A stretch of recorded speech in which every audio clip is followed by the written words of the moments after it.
So again, welcome to Bring Your Own Book Launch Party Volume 2. And without further ado, I will start the presentation. Alphabetically, we have Greg, Yuri, and Beth first.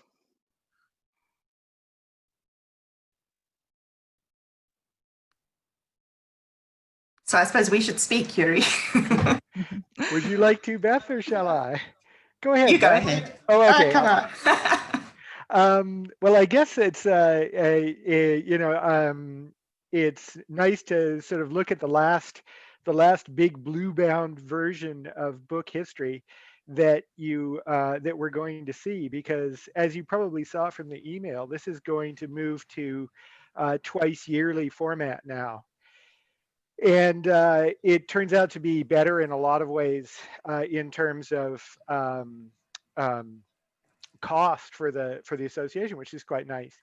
And it also turns out that this year we have a real bumper crop of submissions, like quite a lot, certainly enough to fill 2 volumes. So we would probably have had to publish 2 small blue volumes anyway. And so this, I guess, is a good thing. And for those of you who haven't received it yet, like me, I haven't received it yet, you know that you can access it online through the Sharp website, through Project Muse, using your regular membership password. Yeah, membership password. And and it's a lovely volume. It's full of we're starting to see just how diverse the field is getting. We've got stuff on author interviews and chatbots, on Buddhist board games, on an 18th century collection of erotica, and really a lot of interesting stuff. So that's what I have. That's my little bit to say about book history. Beth, were you going to add anything to that? Yeah, I think I just want to say that we're trying with this to respond to what members have been asking us for quite a while, and contributors. When authors send in, people are worried about how long it takes from time of submission to time of publication. I mean, it's a problem for all journals, we know that. But if we're able to publish twice a year, then we can be a bit more responsive to that, and we hope we can publish more articles too. But we are definitely getting more submissions, so we have to respond to that somehow too. We can't just make people wait an extra year until we publish them. And yeah, as Yuri said, the diversity is fantastic. We're getting things on all different periods, different parts of the world, different kinds of books, different kinds of publishers and authors. So we're really quite excited about this. And we hope it'll also look good. It won't be a beautiful bound hardcover volume. It will be a soft cover, but we're looking at different design options to make it attractive still, and we have to work with people who like the physical material book and different kinds of publications. So you want to have something in your office that's attractive. When I eventually get them, South Africa's postal system is possibly the worst of all. So I usually get about 6 months late, but maybe eventually I'll get the hard copies. Okay, I think that's about all we want to say. Yuri? That's about right. Yeah, just keep sending in submissions and get your friends and graduate students to send in submissions. And that's because I think that, and we're also considering maybe we might think about special issues as well. So that's something we have to think about that, though. It depends on whether the flood of submissions continues or what. So this is something to think about. That's a good point, yeah.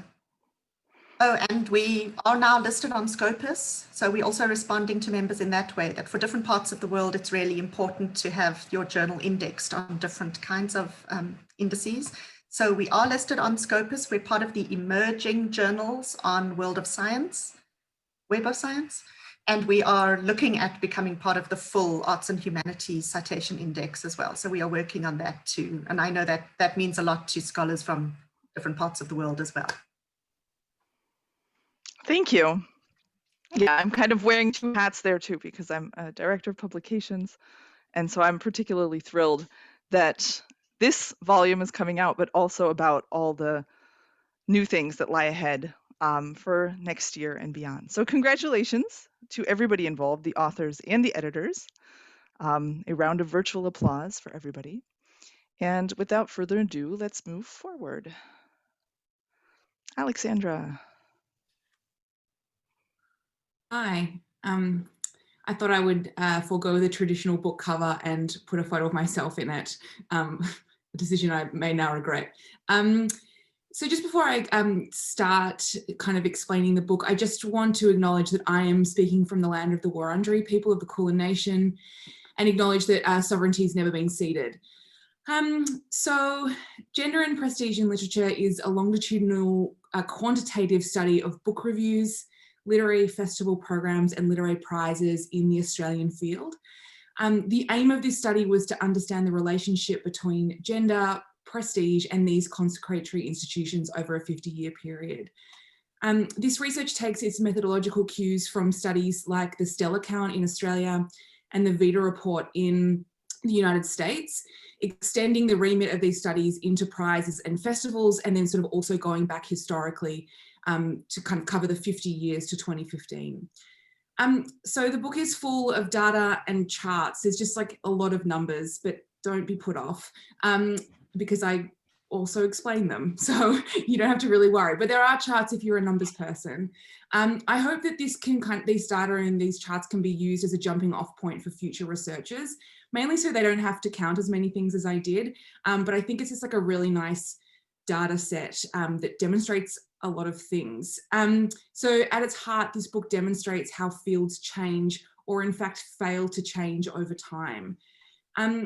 I want to sort of focus very briefly on the penultimate chapter.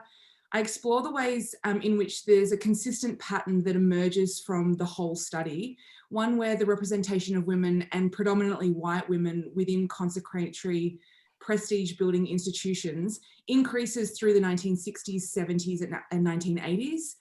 But through the last decade of the 20th and the first decade of the 21st century, there's been no real meaningful growth in this representation.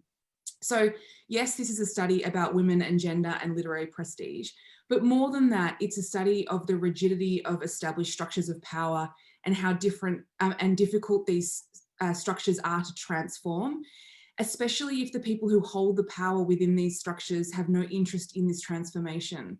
Throughout the book, we see time and time again the same pattern of growth in representation in women authors, and then a plateau in this kind of growth, typically around 35 to 40% of kind of the available space. There are isolated instances or years where, for example, the number of women keynotes at literary festivals spikes, but these are just spikes and soon the status quo is resumed.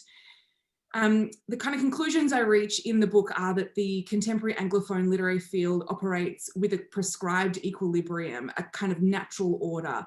What this book illustrates is that simply disrupting the order doesn't really bring around lasting change. Those in power need to be willing to step aside in the pursuit of structural transformation for any kind of real meaningful change to happen, which sounds really depressing, and it kind of is, but I suppose it's a bit of a call to arms in a way. Gender and prestige in literature.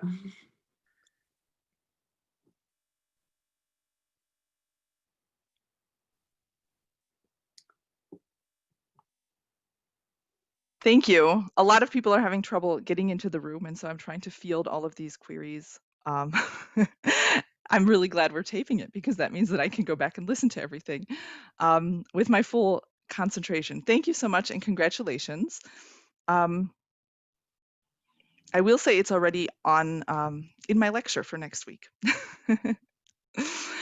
Moving on, we've got Beth Driscoll and Claire Squires. Thanks very much, Corinna, for this opportunity to talk about this book, and good morning and good evening, everybody. The subject of the Frankfurt Book Fair and bestseller business is the Frankfurter Buchmesse, the leading contemporary global industry venue for rights sales for books. The Buchmesse facilitates business-to-business deals and international networks and is built on centuries of tradition of the exchange of the printed word. In our book, Beth and I pursue an Ullapoolist approach to excavate beneath the production of bestsellers at the fair. The fair, we argue, is not only a site for commercial exchange, but a carnival of sorts, marked by disruptive historical events and problematic socio-political dynamics. This book follows the epistemology of Ullapolism. What is Ullapolism? Ullapolism is a conceptual school that Claire and I have founded, named for the site of our first fieldwork, the remote Scottish town of Ullapool. Ullapolism has certain key features. It's playful, embracing satire and arts-informed methods. And it is activist, driven by the need to reinvigorate scholarly critique so as to effect change in contemporary culture. As part of this, it reflexively explores the ethical possibilities and predicaments of autoethnographic research. Ullapoolist research conducted by ourselves and others in the Ulla School includes work with games, Twitter accounts, paper dolls, tote bags, a chocolate biscuit machine, and the comic erotic thriller, The Frankfurt Kabuff, all aimed at producing situated knowledge and creative critique. Our 3 years of fieldwork flowed from the situated and creative modes of Ullapoolism, as well as some seemingly standard methods, participant observation and over 50 interviews with attendees. We also, and Beth will demonstrate these for you, made paper planes, employed fortune-telling moodfish, created collages from industry newsletters, took on the personae of the journalists Penny Powers and Polly Pringle, constructed a cardboard version of the bookmesser, measured stands with lasers, conceptualized and then used the sleazometer, curated a Spotify playlist, designed custom FFS tote bags, and wrote the aforementioned The Frankfurt Kabuff, authored by the pseudonymous Blair Squiskel. This eclectic suite of methods enabled us to reveal hard to access qualitative information about the lived experience, commercial effects, and political fault lines of the bookmesser. And the fieldwork was also, I can happily report, probably the most fun you can have whilst working. What did we learn from our research methods? The chapters of the book report on and analyse our findings. Chapter 1 theorises book buzz at Frankfurt. We track physical, digital and print conversations to argue that buzz moves through multiple states, from the soft buzz of informal gossip to the hard buzz of market-ready copy about new titles. Chapter 1 also includes our chart of the different moods of the fair. Chapter 2 analyses the physical spaces of the bookmesser, which we show express geopolitical and late capitalist power relations. Chapter 3 argues that the fair functions outside the everyday operations of the publishing industry, even as it is integral to them. We analyse parties and their politics, as well as the socio-political unrest that has troubled the bookmesser. The conclusion summarises key themes: Frankfurt's prevailing optimism/pessimism, its pseudo-neo-liberal self-satisfaction, and its excesses, including environmental. The book demonstrates how, in order to succeed, books must travel through large, ravelled, deep-reaching networks at the Frankfurt Book Fair. Thank you all very much. Congratulations.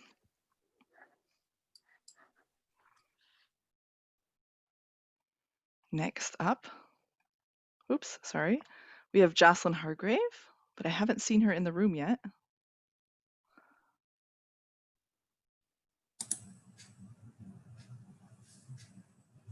Is she here? She's not. So I'll just say a brief few words. Jocelyn was actually registered for Sharp in Focus BYOB Volume 1, and then she realized that it was 2 a.m. In her time zone, in which case I made this kind of promise to reschedule to an Australian-friendly timing. So I'm particularly sorry that she can't make it today. Her book published in the series New Directions in Book History, so the same series that Alexandra Dane's book is in, which also is really interesting because it shows us kind of the breadth and depth of that series. It has the title The Evolution of Editorial Style in Early Modern England. And so even though she's not here, of course, a big round of virtual applause and congratulations for Jocelyn. And then next up, we have Simone. Okay, why, thank you. Do you teach contemporary book history or publishing studies? Have you noticed that all the theoretical books are historical in their focus and all the contemporary ones are mostly vocational? Have you had a gutful of Pierre Bourdieu's field theory? Well, if you answered yes to any of these questions, I have a proposition for you. Yes, Introduction to Contemporary Print Culture, subtitle Books as Media, is the answer to all your curriculum worries. What's it got? Well, part number one is theory. We've got some old favorites, medium theory and book history, but we've also got the new kids on the block, political economy and cultural policy. And in part two of the book, Sociocultural Dimensions of Books, we've all gone completely crazy. We're just throwing the topics out. We've got independent publishing, we've got editing, adaptation, books beyond their covers, we've got retailing, we've got reading, we've even got libraries and archives. Yes, but wait, I hear you ask. What about the digital? Can Introduction to Contemporary Print Cultures also deal with that? The answer is, oh yes, it can. Part number 3 is all about the digital. We've got a chapter on ebooks, and in the final chapter, The Dream of a Universal Library, we've got as much dirt on Google Book Search as you can possibly handle. And if that's not even enough for you, just wait, there's even more. We have tried and tested learning exercises guaranteed by our in-house laboratories that accompany each and every chapter. We've got online resources, we've got a customized further reading list for each of these topics, and 38, repeat, that's 38 black and white illustrations throughout the book because my publisher was too cheap to stump up for color. But while we're talking about color, in fact, Introduction to Contemporary Print Cultures, Books as Media, comes in 2 colorways. There's the classic red edition, but also the deluxe blue edition. Oh yes, and for the first 10 callers, we're offering a free ebook for all purchases of the deluxe blue edition. That's $29.99, sorry, that's £24.99 or US dollars 31.95 in 12 equal monthly installments. I'm asking you dial 1-800 Print Cultures and all your publishing studies curriculum problems will be gone forever. Call us now, don't delay. Our operators are standing by for your call.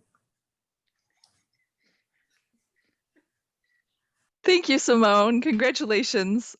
Yes, wonderful pitch.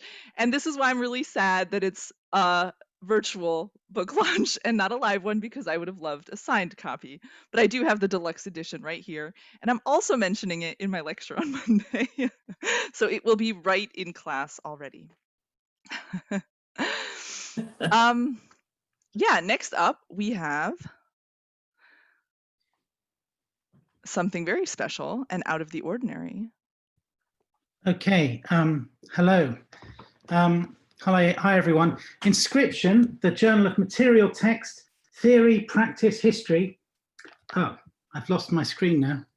It's gone big, sorry. Inscription, the Journal of Material Text, Theory, Practice, History is edited by Jill Partington, Adam Smythe, and myself, Simon Morris. Inscription is a cross-platform work that functions in 3 ways. A, it's a serious academic journal for critical discussion surrounding the materiality of text from the 1st century to the 21st century, as well as B, it's an exhibition space for multimedia works such as vinyl records, augmented reality digital works, artworks, fold-out prints, poems, etc. The models of previous journals we have drawn inspiration from include Studio International, the Aspen Journal, Parquet, and Convolution. As well as being C, it's an artist book in its own right. The whole journal responds to Edgar Allan Poe's text, A Descent into the Maelstrom, a means of conveying art ideas from the artist to the viewer/reader, as Sol LeWitt might have put it.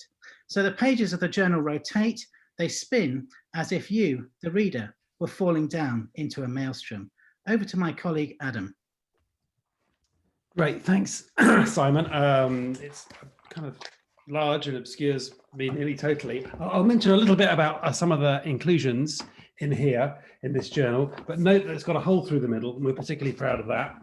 I'll talk about the first four items very, very briefly. There's a piece by Serena Smith about lithography and time, and the temporality of lithography, but she's particularly interested in the way fossils or marks from literally millions of years ago can be on the stone, and is interested in how that complicates the production of contemporary works of lithography. And we've got a great article by Rebecca Bullard, which is about 18th century epitaphs, cut into stone, written in notebooks by collectors, printed in composite volumes of epitaphs. And Rebecca is interested in how these little bits of text move between stone and manuscript and print, and the different ways those media operate and relate, particularly in the 18th century. We've got an article by Catherine Clover from Melbourne, Australia, who has a fantastic project of trying to transcribe into notebooks bird song. And it's about the challenge of hearing birds and writing them down, and what notational system you use, and the difficulties of that, both on a kind of mechanical note-taking level and also conceptually, what does it mean to transcribe bird song? And then we have a piece by Michael Durrant from Bangor in Wales, which is about 16th century Bibles and religious books, which have missing pages, missing title pages, battered bits, holes, gaps, and how catalogers and book restorers and archivists have responded to these patches, tattered books in different ways. And Jill, you're going to carry on.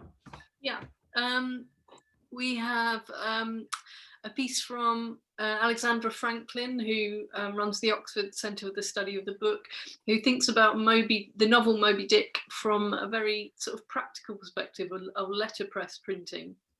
She's attempting to print the entire novel, and she thinks about her various kind of false starts, but also the difficulty of finding a definitive text of the novel to work with. So it's about it's about the history of the novel. It's about the kind of practical, a different kind of practical perspective on the novel. We have a piece from John T. Hamilton, who's a professor of German studies, who talks also about false starts, about Kafka's notebooks, and about how he begins to write the trial, and about how beginning to write is always kind of in a sense a kind of adaptation, a kind of erasure. It doesn't begin with the blank page. Catherine James of the Beinecke Library writes about the nature of parchment, about its origins, about how it's produced, but also uses it to think through her own kind of family history, family records.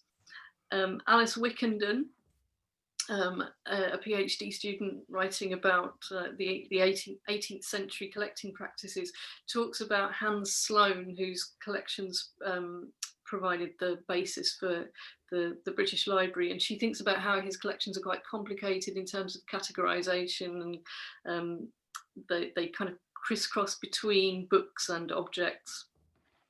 And we have a very unusual piece, which is laid out in a very experimental way, somewhere between a kind of diagram and an article, which is from a collective called the Roland Barthes Reading Group, who use this kind of format to try and map out a kind of collective reading experience. So we've got pieces that not only cross the boundaries of chronology and period, but we also wanted to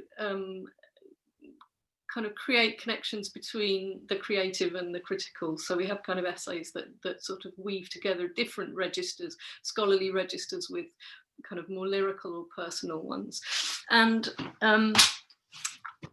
to end up with, I hope, Corinna, can we show one thing that we did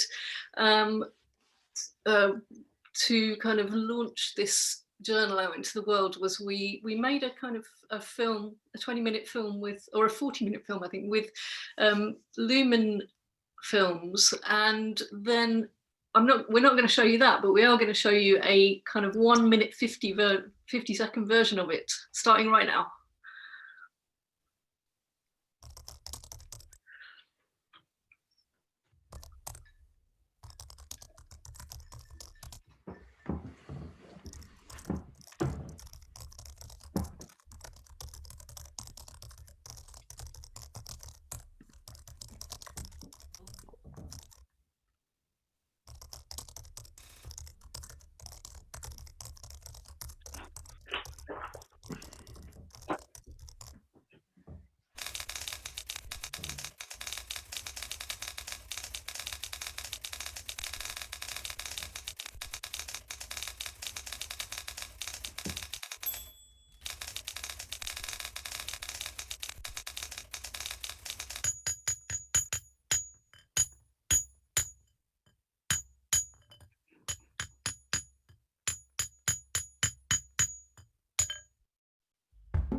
That's our sales pitch.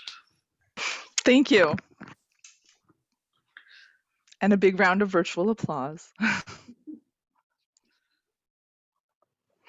Next up, we have Asha Rogers.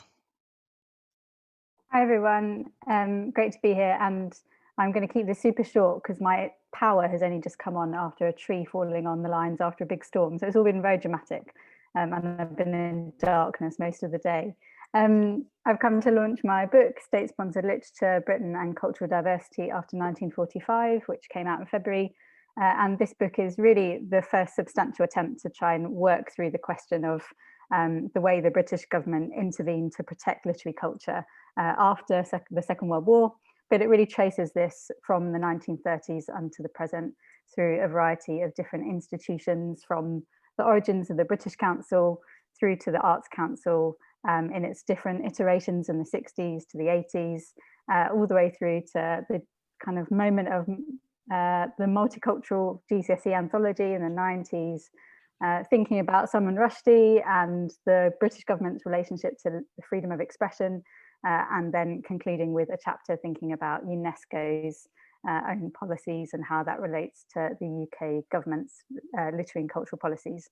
So it's a kind of big experiment in thinking about institutions, using archives, but trying to bring these questions of state literary policy into conversation with who is in Britain at this time and how the composition of Britain is changing through mass migration and multiculturalism. So it's a great experiment of a book, but hopefully begins to crack open some of these really important state archives and see what they have to tell us about Britain's literary publics and who's reading and who's writing and what's at stake in government funded policy. So that's me. Thank you. Congratulations. This is on our book buying list for our library. This looks great. Thank you. So next up, we have Justin. Hi, everybody. Hi.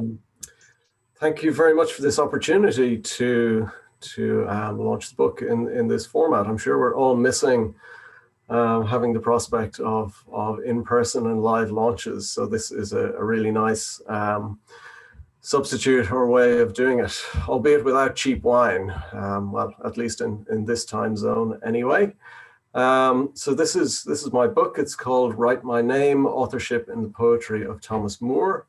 There are no holes bored through the center, although I did feel like doing that, and worse, to my manuscript at various points while I was writing it. For those of you who don't know, a little background to Thomas Moore. This is what he looks like. He was an Anglo-Irish poet of the Romantic period and later into the Victorian period, a contemporary of and friend of Lord Byron, and perhaps best known in Ireland at least as the unofficial national poet of Ireland in the 19th century. So the background to the book is that I've been studying Thomas Moore for quite a while, including during my PhD and postdoc. And a lot of the focus during that time was on studying Moore's manuscripts and his composition processes and looking at his the development of his work through manuscripts into print publication. But while I was doing this, I became increasingly aware of the relevance of authorial strategies and modes of authorship towards studying and understanding Moore. So those diverse ideas came together to form what we see in this book. Moore is very often written about from the perspective of his Irishness and his treatment of Irish issues, primarily political in the 19th century. So there are lots of neglected potential approaches to studying Moore, and I decided that the lens of authorship was a useful one. So in the book, my general approach to using authorship takes two forms. So it looks at how Moore himself constructs his own authorial image through his poetry. And he does that in a number of ways, which I look at in case studies in different chapters. But I'm also interested in looking at how his authorial persona is constructed for him by external agents within the broader sphere of making and publishing and reviewing and critiquing books. So the book contains a theoretical examination of authorship, combined with studies of cases that exemplify these two particular approaches to studying authorship. So for example, the first chapter looks at Moore's early writings, his first two publications, one of which was a translation of the Greek poet Anacreon. The second was published under a pseudonym and collected a lot of his juvenile verse along with mildly erotic Augustan-style poetry. More Renaissance than Augustan, I should say. So in that chapter, I look at how Moore in particular uses paratexts and his pseudonym to construct a particular authorial identity and a way of coming into the market as an author for the first time. I move in the second chapter to look at how his works are reprinted in the United States, particularly looking at how the US functioned as a haven for unauthorized publication of British and Irish literature in the period, and looking at how editors and publishers adapted and manipulated his texts for their own ideological purposes, whether those are to support the cause of Irish republicanism or to support the cause of United States federalism. The third chapter is a publication history of his long poem Lalla-Rookh, which was first published in 1917. So I look at how that is published by his official publisher Longman from 1917 through to their final edition of his work in 1880. I also look at different ways in which it's published through this period, including pirated editions, and look at the different shapes and forms of those books and think about how those shapes and forms help to form his authorial persona. Another chapter looks at legal constraints on his authorship, with the focus on his long poem from 1823, The Loves of the Angels, which was deemed to be blasphemous. And on its initial publication, he was faced with the prospect of losing his copyright in this blasphemous work. So he quickly revised the blasphemy out of it. So I'm thinking about how legal constraints on what Moore wanted to write focused his authorship in a different way. And the final chapter uses some digital humanities techniques, in particular stylometric analysis, to think about whether there's a correlation between the genres in which Moore writes, and there are many different ones, and the style of the language that he uses. So that is the book. Christmas is approaching. I'm sure you're all constructing book lists for your friends and family. So do think of Write My Name when you're doing so. Thanks very much for the opportunity to talk about it today.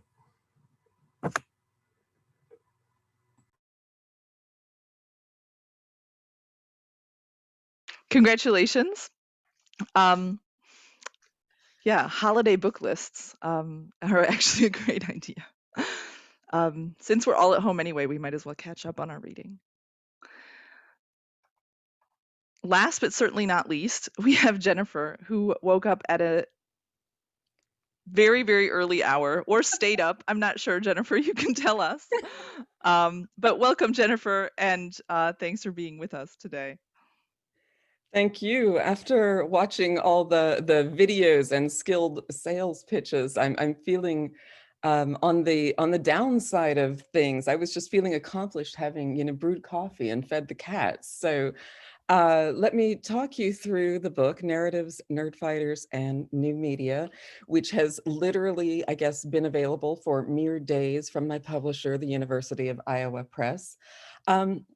In some ways, what I would tell you this book is about, or part of what it responds to, might be encapsulated by one of the lines, one of the popular lines from the musical Hamilton, where they say, history is happening, you know, so that history is both past, but it's being formed in the present, in the here and now. And so this is about sort of looking for those cues about what's going to be significant and interesting about the history of reading in the here and now, and about locating and preserving materials that will document contemporary reading. And what I would tell you from the work that I've undertaken here is that reading and the use of social media, that they coexist, that they respond to one another, and that this basically enables us to have see a dialogue between readers and authors. So there's a very intense documentation going on right now of reader response. The focus, as you might guess from the second word in the title, is a community of readers known as Nerdfighteria. So this is a loosely affiliated and very large, internationally dispersed group of individuals. They are readers of the novels of John Green and his brother Hank Green. So John Green is perhaps best known for The Fault in Our Stars, which came out in 2012 and was made as a movie in 2014. Hank Green's entry into novel writing is much more recent. He first wrote An Absolutely Remarkable Thing, and then much more recently, the sequel to it. They also have a YouTube known as Vlogbrothers, which has been around since 2007, and they also have a number of podcasts. And so the readers of their novels and of other literature, they follow the social media channels and they produce media as well. So this is basically in some ways an examination of reader response. I look at survey data of tens of thousands of readers. Basically that YouTube channel that they run has an annual survey.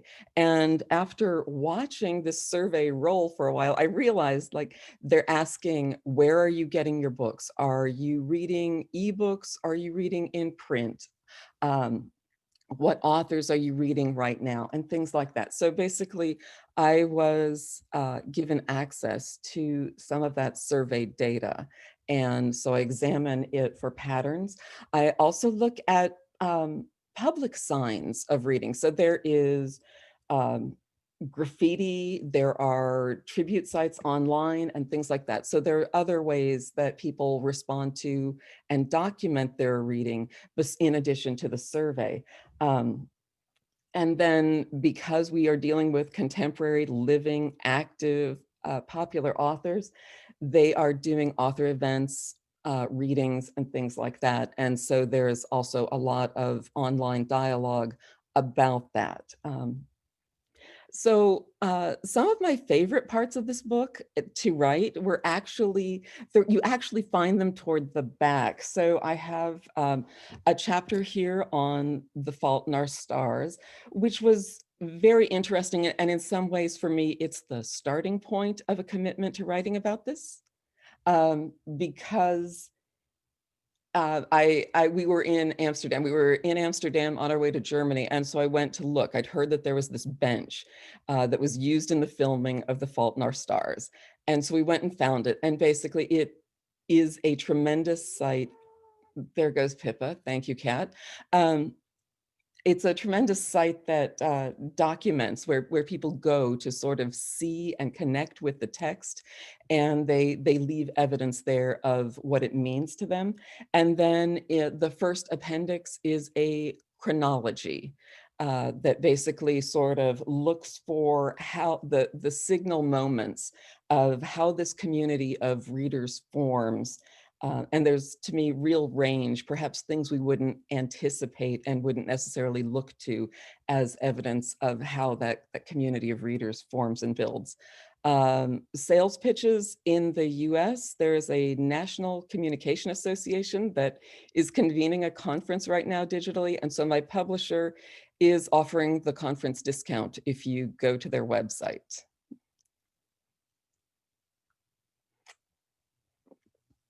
So That's all I got, and coffee. And as you can see, sorry. Congratulations, Jennifer. I love the cover.